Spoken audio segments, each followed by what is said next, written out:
ஆகவே உளவள ஆலோசனை என்பது ஒரு சமூகத்திலே வாழுகின்ற மாணவர்களுடைய மனங்களில் மிகப்பெரிய மாற்றத்தை கொடுக்கக்கூடியது, அது ஒரு தைரியத்தை கொடுக்கக்கூடியது. அந்த உளவள ஆலோசனை மிக மிக முக்கியத்துவம் வாய்ந்தது. சமூக வலைத்தளங்கள், முகநூல்கள், யூடியூப், வாட்ஸ்அப் என்று இவ்வாறான பல சமூக வலைத்தளங்களுடைய தாக்கம் இன்றைய மாணவர்களை கவர்ந்து இழுத்திருக்கிறது.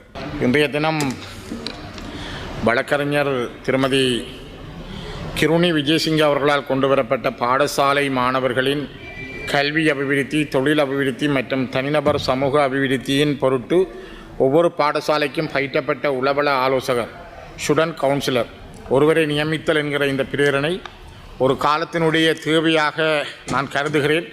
மிக முக்கியமாக உங்களுக்கு தெரியும், வடக்கு கிழக்கிலே அரசாங்கத்தினால் 2009ஆம் ஆண்டுக்கு முதல் மேற்கொள்ளப்பட்ட மிகப்பெரிய யுத்தம் என்பது பல மாணவர்களுடைய உளவளங்களை பாதித்திருந்தது.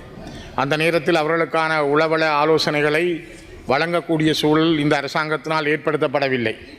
ஆனாலும் தமிழர் புனர்வாழ்வுக் கழகம் போன்ற அமைப்புகளால் பிள்ளைகளுக்கான ஆலோசனைகள் வழங்கப்பட்டது. ஆனால் இந்த உலகத்தினுடைய போக்குகள் மாறி இருக்கிறது.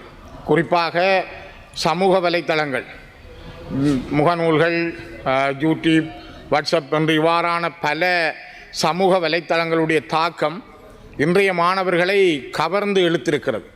அதனை விட கல்வியிலே ஏற்பட்ட சில கொரோனா போன்ற நோய் தாக்கங்களின் காரணங்களினால் சூம் வழியிலே கற்கலாம் என்ற ஒரு அறிமுகமும் அரசாங்கத்தினால் மேற்கொள்ளப்பட்டது.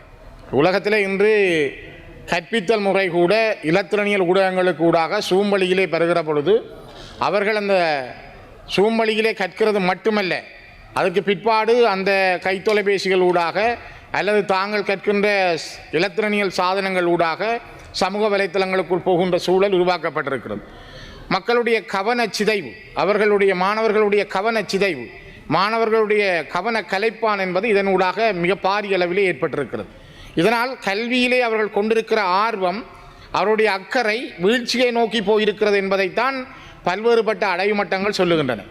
இருந்தாலும் கூட பாடசாலைகளில் ஏன் ஒரு உளவளத்துணையினுடைய ஆலோசனை தேவைப்படுகிறது என்றால், இது ஒரு கல்வித்துறையில் இருக்கிற மிகப்பெரிய வழிகாட்டல் முறை.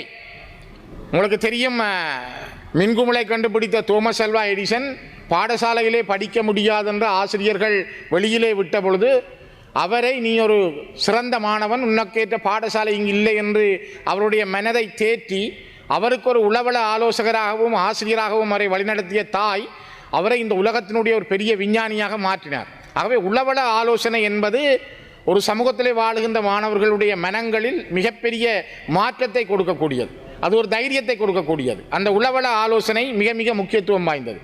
யாழ்ப்பாண பல்கலைக்கழகத்தினுடைய மூத்த பேராசிரியராக இருந்த சபா ஜெயராஜா அவர்கள் இதனை ஒரு புதிய வடிவம் கொடுத்தார்.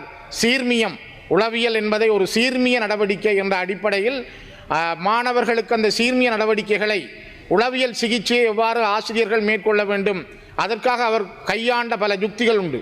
கல்வியினுடைய பின்னவீனத்துவம், கல்வியினுடைய ஒருங்கிணைந்த கல்வி செயல் திட்டங்கள், இவற்றை அறிமுகம் செய்து அந்த கல்வியினூடாக ஒரு கல்வி சீர்மியத்தை கொண்டு வருவதிலே யாழ்ப்பாண பல்கலைக்கழகத்தின் முன்னாள் ஒரு மூத்த பேராசிரியர், இன்று ஓய்வு நிலையில் இருக்கின்ற சபா ஜெயராஜா அவர்கள் இந்த நேரத்தில் நினைவு கொள்ளப்பட வேண்டும். அந்த உளவியல் துறையில், உளவள ஆலோசனை துறையில் அவர் மிகப்பெரிய பங்கை ஆற்றியிருந்தார். இன்றைய காலகட்டம் என்பது ஆன்மீகம் கூட பிள்ளைகளை விட்டு கொஞ்சம் தள்ளி போய் கொண்டிருக்கிற ஒரு காலம். ஆன்மீக ரீதியாகவும் பிள்ளைகள் வசீகரிக்கப்பட வேண்டும்.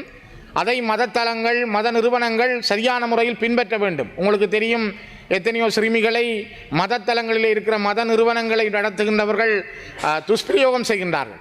பாடசாலை சிறுமிகளை அல்லது ஆலயத்தை நம்பி செல்லுகின்ற சிறுமிகளை, பாடசாலையை நம்பி செல்லுகின்ற சிறுமிகளை மதத் தலைவர்களே துஷ்பிரயோகம் செய்கின்றதை நாங்கள் அண்மை காலங்களில் அனுராதபுரத்தில், கொழும்பிலே, பல இடங்களிலே பார்த்திருக்கிறோம். ஆனால் அவற்றுக்காக இந்த நாட்டில் நீதி சரியான முறையில் இல்லை. ஜனாதிபதி கூட சொன்னார், பிக்குமார் அவ்வாறு பிழைவிட்டால் அவர்களுக்கு வேறு நீதிமன்றத்தை நாங்கள் நியமிப்போம் என்று. ஆகவே இது ஒரு சட்டத்தின் முன் எல்லோரும் சமம் என்ற விடயத்தை கூட தள்ளி வைத்திருக்கிறது.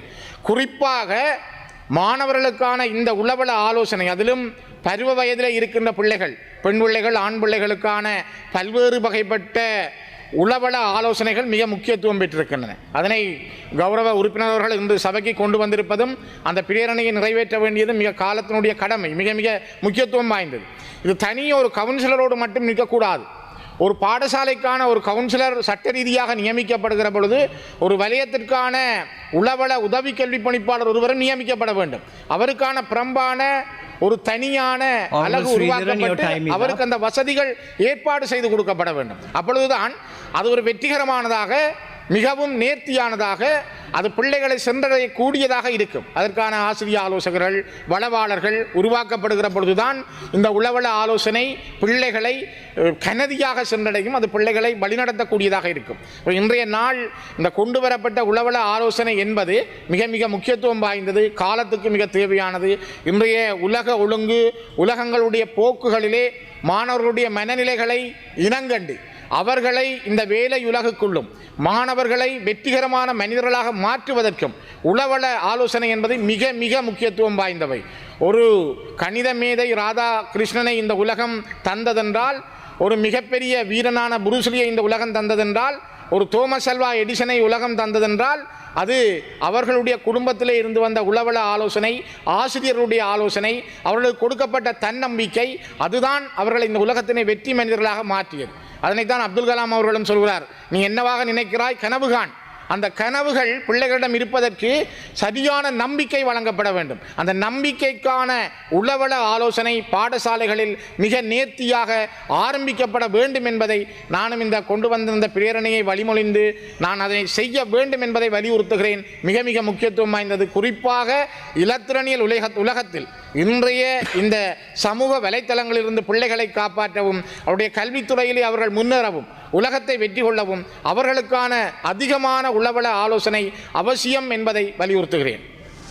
மேலதிக செய்திகளுக்காக எமது யூடியூப் தளத்தை சப்ஸ்கிரைப் செய்யுங்கள்.